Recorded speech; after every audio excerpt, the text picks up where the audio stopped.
Liberatore. Off to Atkins was held. Play goes on. West applies a very good tackle. This time it is rewarded. Up towards centre half forward. Taken by Croft. Bounces the tackle. Well done. Atkins caught. Too slow. Has kicked free. Oh, Koyunov. Caught. He's lost it. Christian. You can see Michael Christian back. Great delivery to Shaw. Comes out to Mitchell.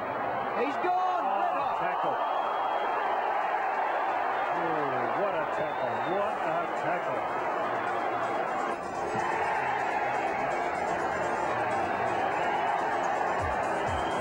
Hi, I'm Gary Lyon. For any of the football information that you need to know, be watching Football Record Video. Simon Tregenza towards the half-forward line over the back. Oh, good great mark. What a top mark taken by Lyon. The rule that might have to be looked at would be maybe the ticky-touch ones where guys are maybe just bumping off the ball. You know, you look at say full forwards and full backs, that type of incident. Maybe look at the tackling as well. The rule that I think needs looking at the most is definitely the 50-metre rule. I think sometimes players that it's a bit too severe on players. I mean, I think the umpire should have the option whether it be 15-metre or 50-metre, depending on how severe it is. They call them. G'day, this is Shane Healy from 3AW. They call me the Kid. Well, I call the footy next to Rex Hunt every Saturday.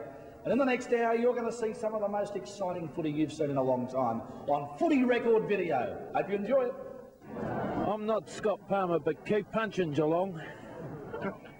Well, you know, they're calling to win the flags, no worries about it, there's no problems, they'll win it. Go, boys! Go, boys! Come on, boys! Each month we'll keep you up to date with important events that are happening. So now, here's our football diary for the next month.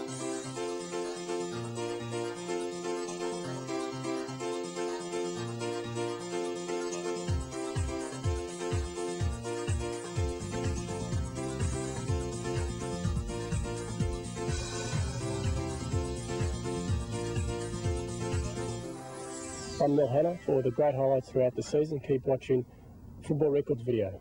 Well, the 1990 Premiership no doubt was the greatest moment in my football career, and hopefully I can do it again.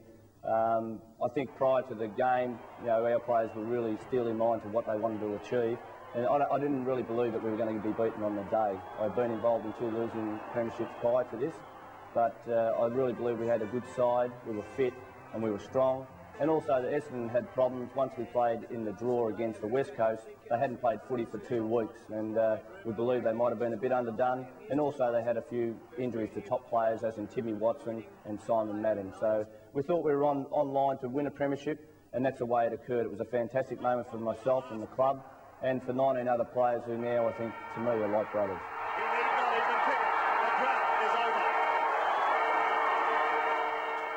I've been asked a few times what happened when Timmy Watson came up to me after the final siren of the 1990 Premiership, and what had happened was that Timmy came up and just congratulated me on the win. I think he'd realised that I'd been involved in a lot of losing grand finals. He had played in winning grand finals and he knew the feeling of being involved in those sort of games. I'd been involved with Timmy off the field and on for over probably 12 years. I'd found him to be a fantastic player, but I also had found him to be a person who had great sportsmanship, and I really thank him for that time. It was a moment which I look back to on the replays and really feel a bit of, what can I say, sportsmanship too, because it was just part of football. And to Timmy, I think he should be congratulated for that sort of effort. Emotion down there. Great effort by Watson there, embracing Tony Shaw, and now Tony Shaw. What is Lee Matthews like as a coach and a person? Well, I think there is a little bit of difference there. As a coach, he gains a lot of respect because of the way he played the game himself. I think one thing he's brought to the Collingwood Football Club is a new dimension to professionalism. His preparation before games is just unbelievable. There's no doubt he brought a little bit of Hawthorn with him, and mainly I think the players just perform because they have great respect for the person as a player.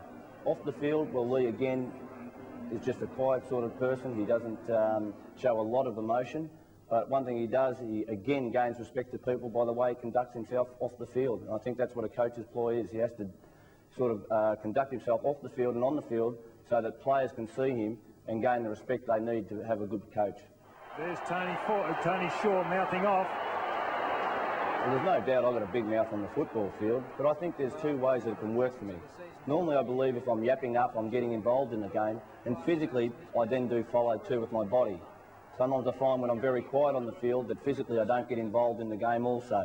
Again, also there's constructive talking to my teammates, which I think every footballer should have, and most professional footballers at this level do talk very well on the football field, even if they are quiet off.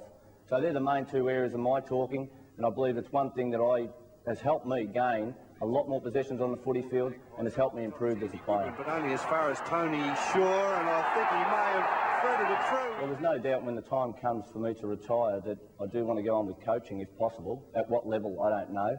I do love the involvement of the game, and I'm sure that I'll miss that. There's other areas I want to improve. I've got a young family who I'd like to spend a bit more time with.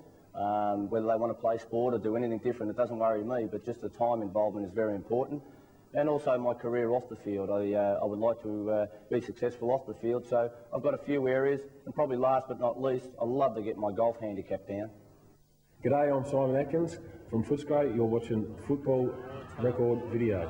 Just in the way. Atkins read it superbly. Making goal square.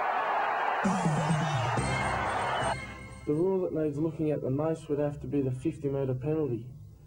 I think sometimes it's a little bit harsh on some players. They make a little mistake and they hold on for a little bit longer and they get penalised 50 metres where maybe it should be 20 or 15 metres what it used to be.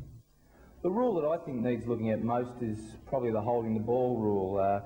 Very, very difficult for the umpires to ascertain whether the player's been retarded and the ball's held to him, or whether he's made no attempt to get rid of it all.